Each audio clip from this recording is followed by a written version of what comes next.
l'année spirituelle. Quand on parle de l'année, on parle de temps. Et l'année est composée de 12 mois. Ça va sembler un peu contradictoire. Comment on peut parler de l'année qui est le temps, parce que toi-même tu viens de définir que c'est le temps, et puis maintenant tu parles de spirituel.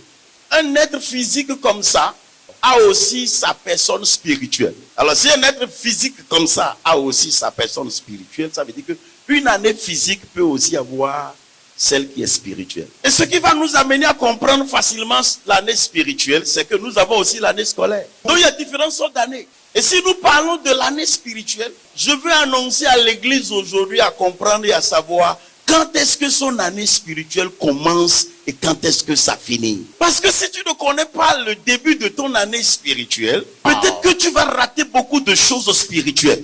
Alors je vais repartir vers le peuple qui est notre peuple de référence, Israël. Avant que Israël n'aille en exil, Israël avait son année. Et nous savons que Israël n'est pas un simple peuple, n'importe quel peuple. Israël était en Égypte. Et de l'Égypte, Dieu est venu le délivrer pour le ramener à Canaan. Et puis maintenant, avant ça, Jacob et le peuple avaient déjà leur année israélite. L'année israélite était rythmée par l'agricole. Et donc, à la fin de la dernière récolte, les enfants d'Israël venaient devant Dieu et célébraient une fête qu'on appelait la fête de la récolte ou de tabernacle. À cette fête, les enfants d'Israël ont tous dans leur tête la fin d'une année. Et maintenant, on veut rentrer dans une nouvelle année. Donc, la fête de la récolte était la fête du renouvellement ou du renouveau ou du nouveau départ.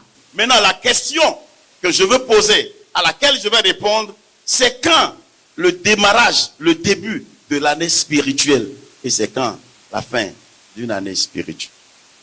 Chaque année, année qui est physique, un monsieur du nom de Elkana se rendait quelque part pour aller faire des sacrifices.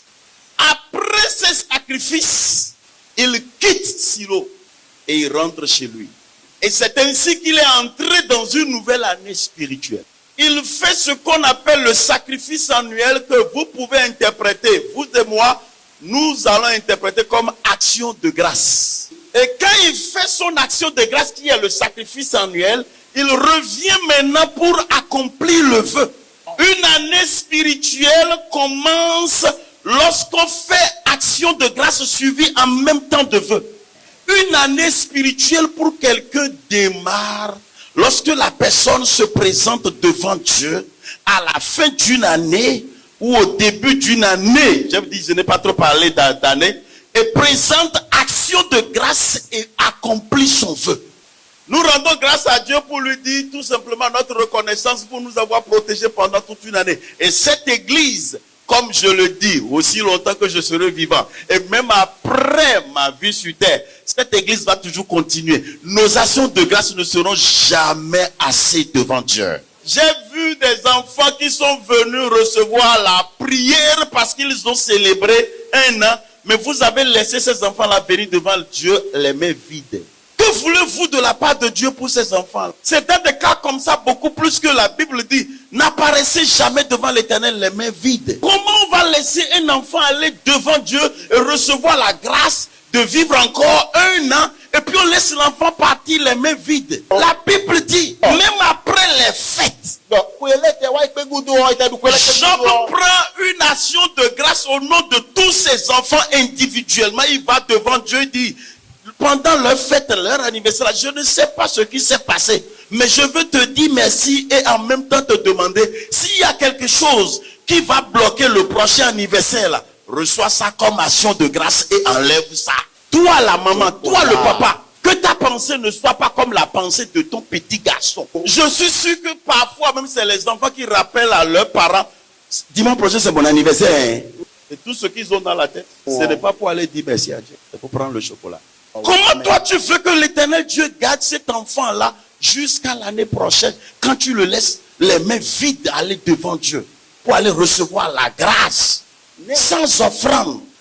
Je viens maintenant sur les vœux. Vous allez rencontrer des gens qui n'ont pas été éduqués, qui n'ont pas été enseignés dans leur église. Et ils ne font pas de vœux. Vous allez rencontrer des gens dans certaines églises qui n'ont pas été enseignés, qui disent, vœux, moi je ne fais pas parce que c'est souvent parfois difficile à honorer. C'est pour cela que je ne veux pas faire. C'est des ignorants, voilà des gens qui peuvent rater dans une année et quitter la terre. Mais nous, je suis en train de vous enseigner aujourd'hui, à la fin de chaque année, prends l'action de grâce et prends tes vœux, va devant Dieu, remets-lui ces choses et tu auras l'assurance. Toi, mais tu sauras que j'ai commencé l'année spirituelle. C'est quoi le vœu? C'est une promesse faite solennellement à l'éternel Dieu, publiquement, ou dans l'intimité, ou intimement dans le cœur, pour recevoir ou pour obtenir deux choses. La première chose, la faveur de Dieu. La faveur de Dieu ne se repose pas dans la vie de plusieurs personnes parce que les vœux ne sont pas abondants dans leur vie. Et la deuxième chose que le vœu amène, à part la faveur de Dieu, c'est la délivrance.